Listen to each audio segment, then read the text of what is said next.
So a couple of days ago, I did a video with which I covered the primary upper body exercises that you'd be seeing in this current training block. And this video is quite similar, but of course we're going to mix it up and look at the lower body exercise selection that you'll be seeing. Now understand, as I clarified in the previous video, my individual aims in the weight room and under the bar are not specific to the conventional or sumo deadlift, bench press, and squat, but rather they're a little more general, a little more broad. And the reason why is because my individual aim, my preference when it comes to physical performance and physical capacity is absolute strength and power development. I don't just want to be strong on those specific lifts, although I do want to excel at them as well, but rather I want to be strong on all exercise variations, across all ranges of motion, and incorporating different specialty bars as well. Understanding that, I hope it sheds a little bit of light as to why you might see so much variation in consideration of exercise selection in my training program. Now these reference lifts that you see here are important. Reference lifts, or primary lifts if you will, are the exercises in your program that you're really prioritizing PRs on, personal records or personal bests. And it's worth noting, something that should never be forgotten, is that a personal record or a personal best in the weight room under the bar is in fact the only proof that your training regimen is effective. And the reason why is because if your inputs in your training regimen are effective, they will contribute to a progressive yield in consideration of performance improvement, that being expressed as a PR, a personal record. If your inputs are ineffective, even if it's not just your training regimen, it could be contributing lifestyle factors as well, you'll experience a hold even, an inability to express an increased physical capacity on any of these reference lifts or whatever reference lifts you might be selecting in your own training regimen, or you might even experience potential regression. So with that being said, here are the lifts that I'm going to be working on in this current block. The first one you're going to see is a barbell walking lunge.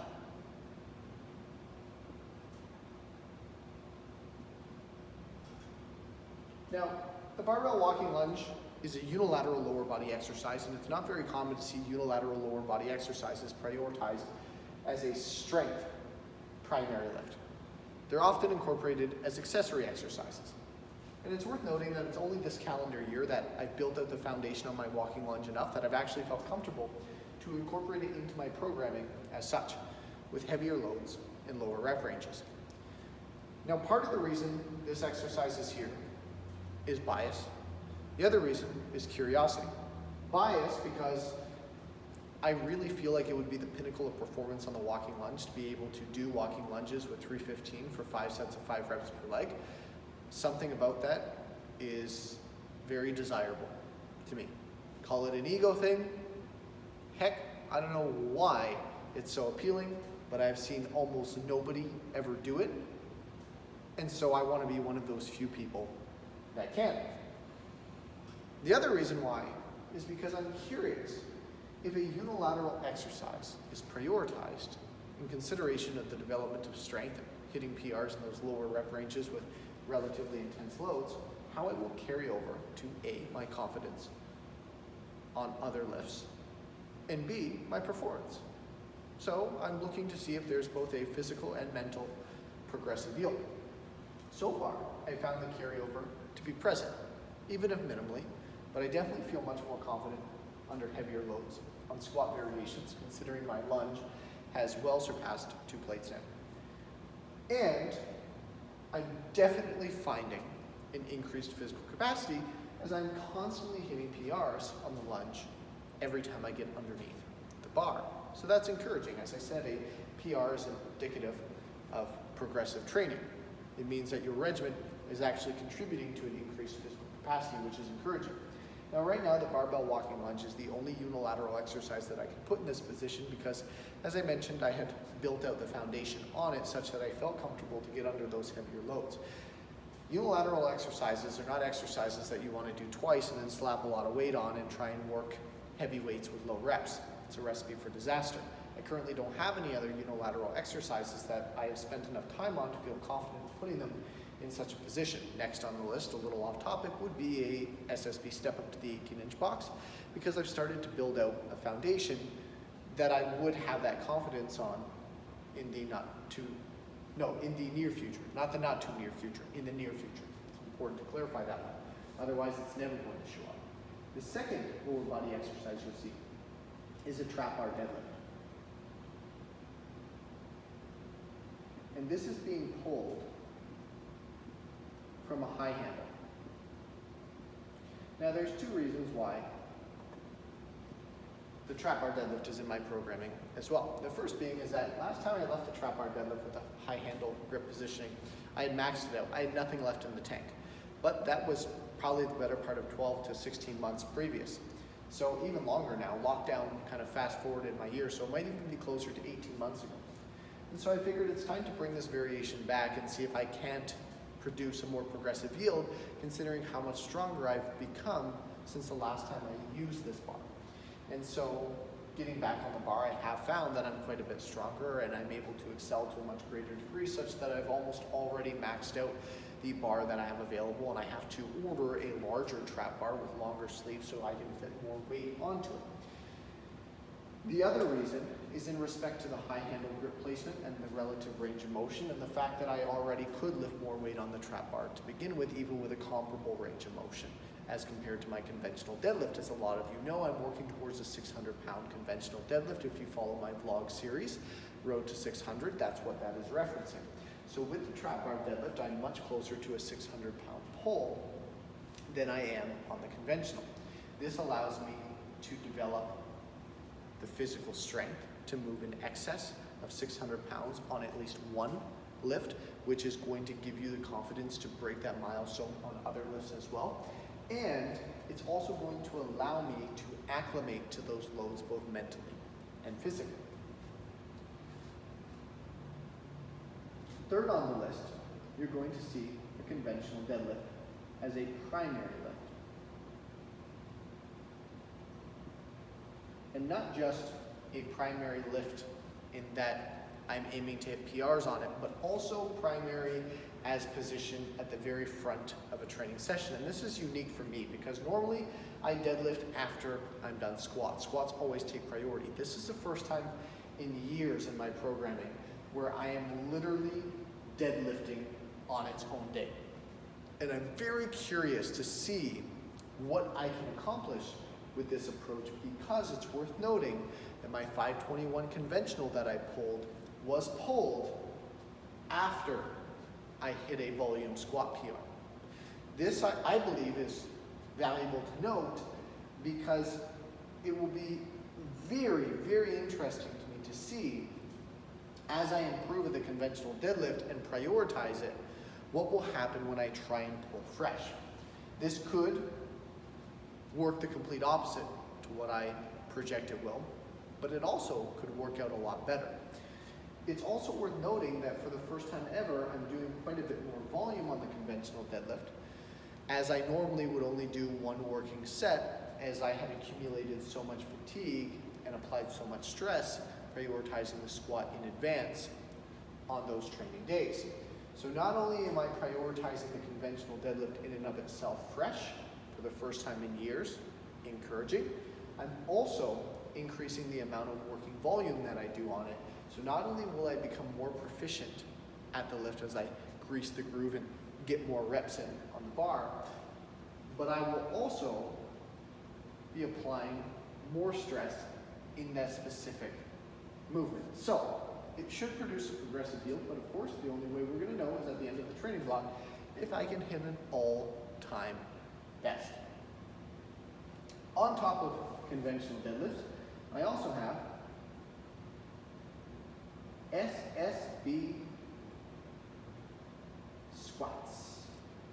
And the reason I have these is because it's just another squat variation that I can employ. It's kind of like a hybrid between a front and back squat when you consider the application of stress, and it's a variation that I have quite a bit of room to make progress on, so I continue to maintain it, considering it's north of 300 pounds, but I have not even come close to feeling like I am hitting failure yet. In fact, just recently, pre-filming this video.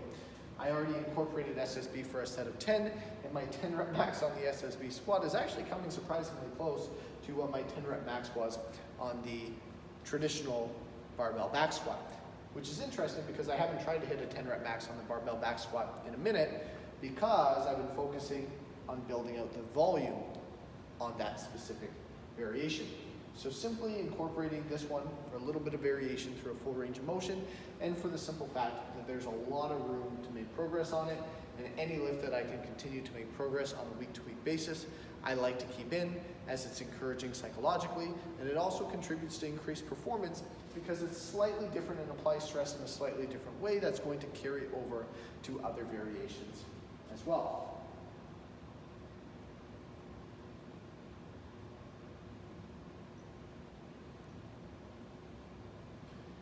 It's also worth noting that I do have the barbell squat in my programming as well. The barbell squat is in my programming to focus on volume. As I mentioned with my bench press in the upper body video, it was based off of this execution in the last block, focusing on volume as primary, that I began doing the exact same thing on the bench press to see if it would produce a similar progressive heel. As I mentioned, in that video, I incorporated the barbell squat and I focused on building out my foundation of volume instead of focusing on hitting all-time PRs every time I was under the bar. And what ended up happening was, even though I hadn't been under 405 plus in months, when I did get under 445, not only did I feel incredibly confident, but it was an absolute smoke show of a 1 rep max, beltless, no knee wraps, no lifters, and we went through a full range of motion in 2.55 seconds. And that was incredibly encouraging to me. So we're keeping the barbell squat in again, and we're going to take the same approach and focusing on those minimal increases in total training volume on the working sets. We also have an SSB good morning.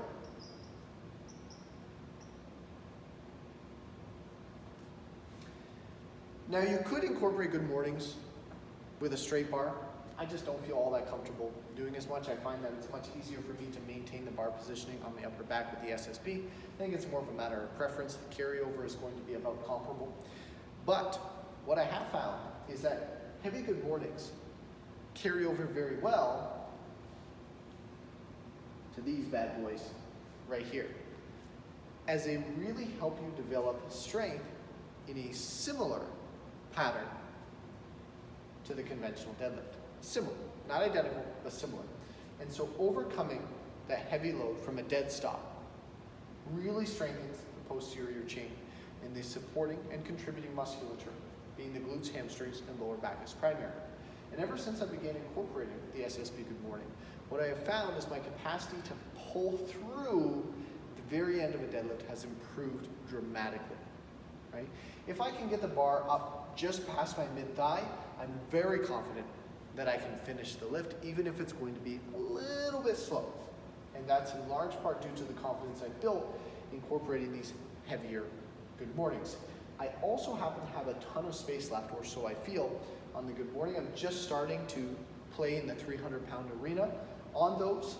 And so I feel, because that is not coming close to failure, that I have so much more room to push through on the good morning that it'll only produce a progressive yield across all of the other lifts that I'm doing. So these are my primary lifts for lower body in this training block.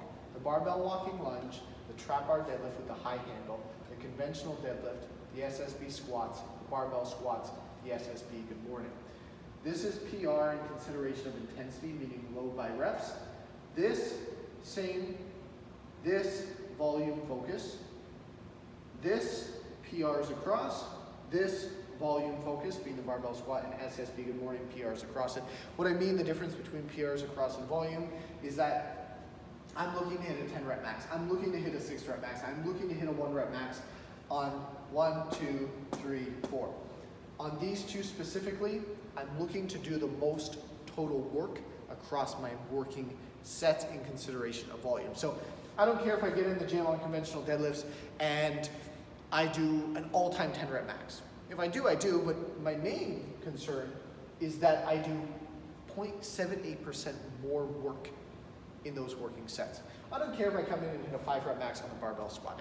If I do, I do, but what I'm really concerned, do I move more total weight across my working sets? So that's my primary concern for this training block.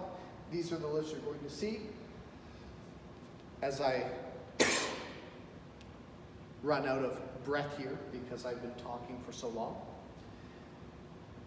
If these produce a progressive yield, then I'll know that what I'm doing is working. And if I don't produce a progressive yield by the end of these workouts, then I know that I've got to go back to the drawing board, back to the whiteboard, and figure some things out. It is worth noting that this has been around a long time. This has been around a long time. This has been around a long time. And so these are going to be the most telling as to whether what I do works. Because if a lift has been around for a long time and you have a lot of history with it and you can still drive progressions, that's the most encouraging. These are relatively new, and so it won't be completely surprising if I make some degree of progress, because there's a lot more room for progress on those lifts as compared to the other variations. So we'll just have to wait and see. As per usual, if you have any specific questions, comments, inquiries that you want to pass forward to me, make sure you comment or send me a DM. And if I'm able to, I'll cover it in an upcoming post. Otherwise, make sure you smash that like button and subscribe.